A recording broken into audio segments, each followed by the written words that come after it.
Olá, queridos, eu sou o Padre Rodrigo Carneiro e esse é o nosso canal Atraídos pela Palavra de Deus.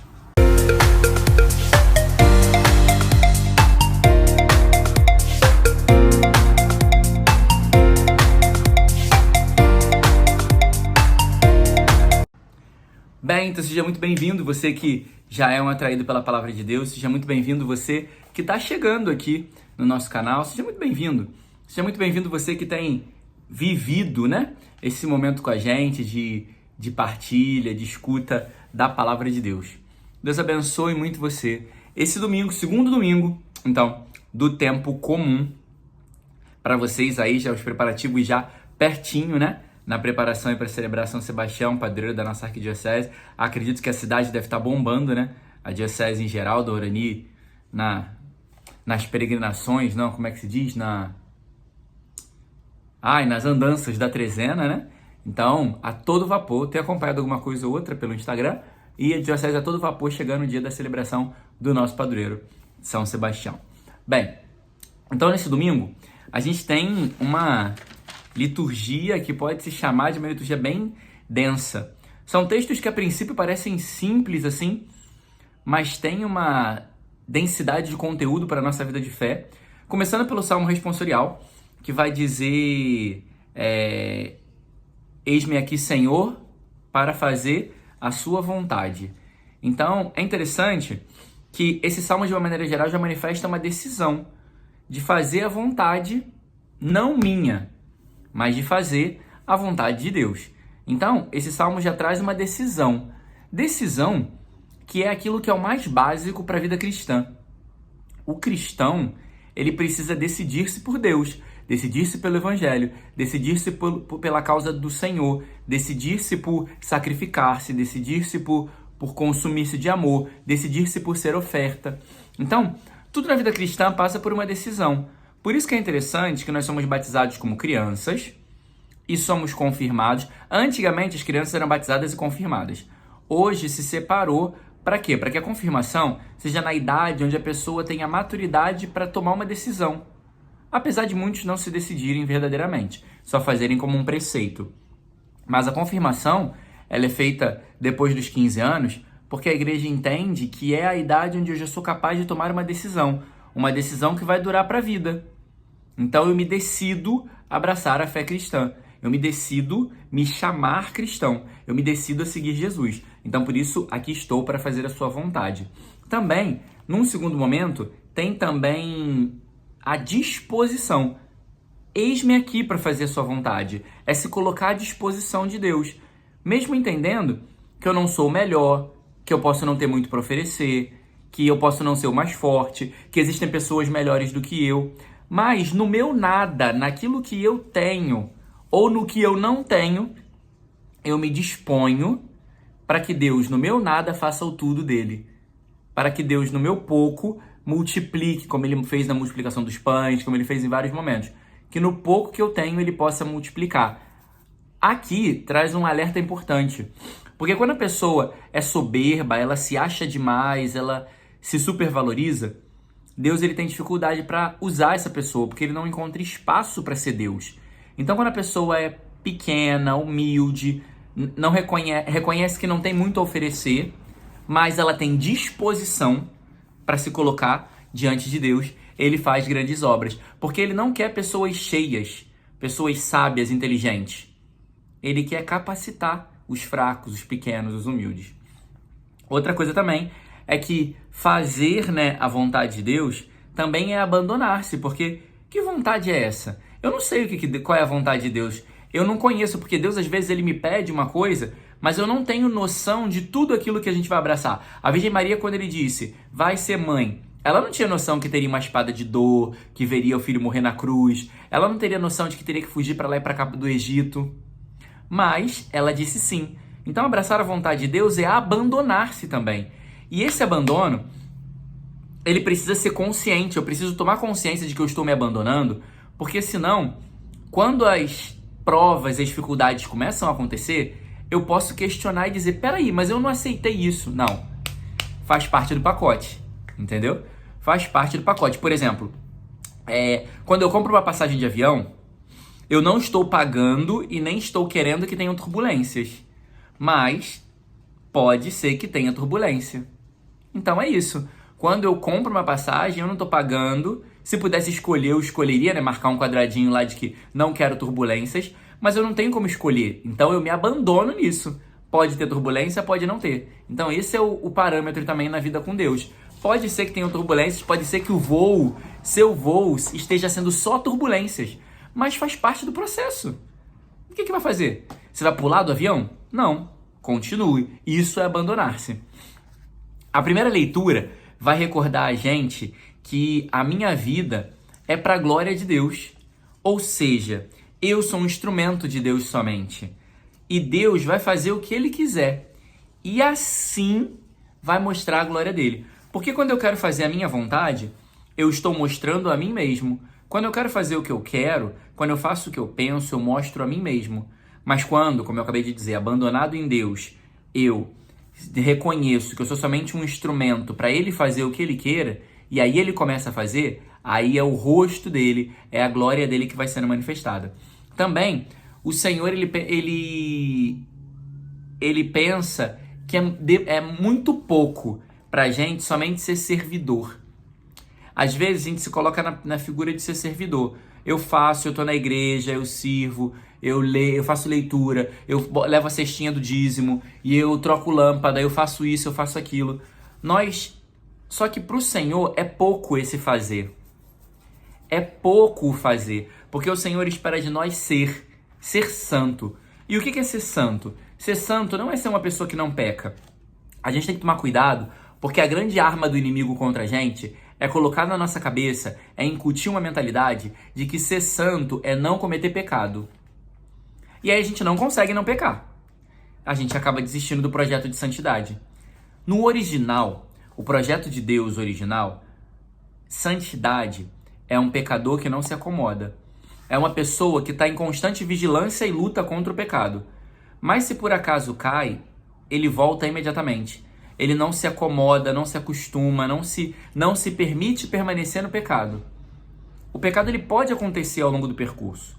Mas o santo é aquele que se examina a todo tempo, verifica e percebe que cometeu algum pecado, seja ele pequeno, entre aspas, e ele volta e se confessa, se arrepende e volta para Deus. Porque o que acontece é que a gente hoje está se acostumando a caracterizar pecado só matar, desejar a mulher do próximo, né? Pecar contra a castidade, roubar. A gente restringiu a dinâmica do pecado só a isso. Mas faltar a missa no domingo é pecado. Não rezar todos os dias é pecado. Não se dedicar tempo da sua vida todos os dias a Deus é pecado, porque você não está amando a Ele sobre todas as coisas. Também, quando eu conto mentirinhas, mesmo para não passar vergonha, é pecado. Quando eu não me alegro com a vitória ou com uma coisa boa que um amigo meu, uma pessoa próxima recebeu, isso é pecado, porque é resquício de inveja. Então, a gente não pode restringir pecado só a matar, roubar e fornicar. Entende? Que pecado é muito mais. Então, eu preciso ser mais criterioso com a minha vida. Não olhar para a vida do outro, mas ser mais criterioso com a minha vida para poder viver uma santidade verdadeira e autêntica. E não me acomodar com os pecados. O Senhor também, pela primeira leitura, muito mais do que ser servidor, Ele quer que a gente seja santo, ou seja, que a gente seja luz. E a luz, ela tem algumas características importantes que a gente precisa mencionar aqui. A primeira delas é que a luz dá sentido. Ou seja, o que é dar sentido? Quando eu estou num ambiente escuro, eu não consigo ver uma mesa, por exemplo, porque na minha sala tem uma mesa na minha frente. Se está escuro, eu não consigo ver essa mesa, porque é a luz que dá sentido. O que a luz faz? Ela é emitida, ela bate naquele objeto e ele reflete. Então ele reflete com forma e cor. Então por isso eu vejo que a mesa que está aqui na minha frente é uma mesa retangular, marrom. Mas eu só consigo ver porque tem luz. Se tivesse escuro eu não ia estar vendo. Então a luz, ela dá sentido às coisas. Assim como também a minha vida tem que ser luz do mundo, dar sentido. Dar sentido de vida a um mundo que está sem vida. Dar sentido de esperança a um mundo que está sem esperança. Dar sentido de Deus para onde as pessoas já perderam. Pessoas pensam que Deus não existe, que Ele não nos ama. E eu, com a minha vida, eu posso dar sentido que Deus me ama e manifestar esse amor na vida de outras pessoas. A luz, ela também ilumina. Ou seja, ela dá clareza às coisas. Então eu também preciso, no mundo, trazer clareza. Eu não posso ser omisso nas coisas de Deus. Eu não posso ficar calado diante de situações que eu sei a resposta. O povo está sofrendo, está sem sentido. E eu sei que a resposta está em Deus. E eu não estou iluminando a vida das pessoas. Eu não estou iluminando as famílias. Eu não estou iluminando meus vizinhos, tá? A luz também ela tem um sentido de orientar. Quando a gente pensa num farol, né? Que o farol fica girando na beira da praia e ele orienta. Quando eu venho no barco e eu vejo o farol, eu sei que ali tem terra firme. Então eu vou na direção dele. Então a luz, ela orienta, ela dá direção. Por exemplo, aquelas... como é que se chama? As tartaruguinhas, olho de gato. O olho de gato que tem na estrada. Quando a luz bate, ele brilha e reflete. Então ele me mostra quando tem curva. As placas também refletem, né? Quando tem curva para a direita ou para a esquerda, quando vai ter alguma coisa diferente. Então isso, a luz, ela também orienta o caminho que a gente precisa seguir para não se perder, para não se ferir, para não se machucar e nem morrer, não causar um acidente. A luz, ela também serve para esquentar, porque eu lembro sempre da minha mãe, quando tá muito calor em casa, mãe, apaga essa luz, garoto, que tá esquentando. A luz, ela também serve para esquentar. Então a minha vida também precisa aquecer corações. A minha vida, as palavras que saem da minha boca, e aqui tem uma diferença. A minha vida ela precisa esquentar corações, mas é diferente de fazer pessoas espumarem, né? De raiva, não. É esquentar com a palavra, com o testemunho, com vida. E também a luz ela incomoda. Quando você está na estrada dirigindo que o sol tá forte na frente do carro, incomoda o olho, né? A gente fica... Aí tem que baixar aquele trequinho lá que eu não sei o nome, para poder enxergar melhor. Então a luz, ela também incomoda. Por quê? Porque a minha vida cristã, ela vai incomodar quem está nas trevas. A minha vida cristã, ela vai incomodar quem não conhece a Deus. Mas tem uma canção que eu gosto muito, que é um canto de comunhão, que diz: viemos para incomodar. Jesus também incomodou muita gente. E o incômodo que ele causou, para alguns foi o motivo da condenação dele. Mas para outros, o incômodo foi motivo de desinstalar-se. Porque o incômodo, ele também nos faz desinstalar. Se eu estou sentado no lugar que está me incomodando, a tendência é eu me levantar e mudar. Então, isso também é o incomodar da luz. É o que o Senhor nos chama. A incomodar pessoas para desinstalar elas. Para tirar elas da acomodação, das paralisias e dos lugares que elas estão que não são para elas. Também a gente vai ver no Evangelho, João não conhecia Jesus. Estranho, não? Eles eram primos, conviveram na infância, conviviam nas festinhas de família. Isabel e Zacarias e Maria e José deviam se encontrar nas peregrinações quando iam ao templo com os meninos pequenos. Não significa que João não conhecia Jesus. Ele não o reconhecia como Messias. Então o termo mais profundo é que ele não o reconhecia como Messias. Ele só vai reconhecer ele como Messias depois da experiência do batismo. Então, quando Jesus chega, ele diz, mas calma, não é... Ele ainda fica meio sem jeito, porque ele ainda não o reconhecia como Messias. Mas quando ele vê o Espírito descer como pomba, quando ele faz a experiência de ver o Espírito como pomba, da voz que falou no céu, a experiência muda tudo para João. E aí ele passa a dar testemunho de que ele é o Messias. Então, antes dele fazer a experiência, ele não o reconhecia. Ele tinha uma suspeita. Eu acho que é ele. Só que a vida cristã, a gente não pode viver de achismo. A gente não pode viver do que eu acho, do que eu penso. A vida cristã ela é feita de experiência. Então, nós precisamos buscar viver uma experiência com Deus. Eu lembrava quando eu preparava isso, porque a vida cristã ela não é feita de suspeita, né? de achismo, mas ela é feita de certeza. E a certeza só vem pela experiência, né? Pela experiência que a gente faz com Deus. E aí eu me lembrava que eu fui criado assim, na igreja, assim, de certa forma. Eu participava de grupo de terço com a minha avó, que ela me obrigava a ir. Então assim, eu conhecia as orações, eu conhecia as coisas da igreja, mas eu não reconhecia aquilo como parte da minha vida. Eu não reconhecia aquilo como importante para mim. E no dia 5 de maio de 2006, eu fiz também uma experiência com Deus. Eu estava num retiro de jovens E foi uma experiência muito interessante. Porque eu estava vendo aquele retiro, escutando um monte de coisas que estavam fazendo sentido para minha vida, mas eu ainda não achava que eu seria capaz ou teria como aplicar aquilo na minha vida. Porque eu achava que tudo aquilo era muito distante. Até que nesse dia à noite, teve um momento de oração. E eu sempre muito alérgico, né? Então, assim, pra ver como Deus vai fazendo as coisas. Eu sempre muito alérgico. Eu tava com o nariz todo entupido, porque a casa era muito empoeirada, cheirava a velho. E aí começaram a rezar por mim. E a primeira coisa que eu lembro é que meu nariz imediatamente desentupiu. Eu consegui respirar tranquilamente. E aí eu lembro que eu fiz assim... Porque eu senti que eu podia respirar. E aí, quando eu puxei o ar, eu me senti fraco. Como se eu fosse desfalecer. E aí, Não, o que tá acontecendo? Não. E aí eu me firmei. E aí a pessoa que tava rezando por mim só falou assim... Só deixa. E aí eu deixei acontecer. E ali eu fiz a minha experiência com o Espírito Santo. Ali nesse respirar, eu recebi um novo sopro de vida do Espírito Santo. E toda a minha vida mudou a partir daquele dia. Eu passei a ser uma pessoa que reconhecia Deus nas coisas. Eu ia pra missa só no domingo e eu fiquei com vontade, tinha desejo de ir pra missa todos os dias. Eu tinha vontade de rezar, eu tinha vontade de buscar Deus, eu comecei a ter uma fome, um desejo insaciável por Deus. Porque eu não só achava que Ele era Deus, eu não só achava que a igreja era um lugar bom e importante, mas eu fiz uma experiência de que pelo Espírito Santo a igreja era o meu lugar. A presença de Deus era o meu lugar. E aí tudo mudou na minha vida. Então, talvez o que esteja faltando para nós é experiência com Deus.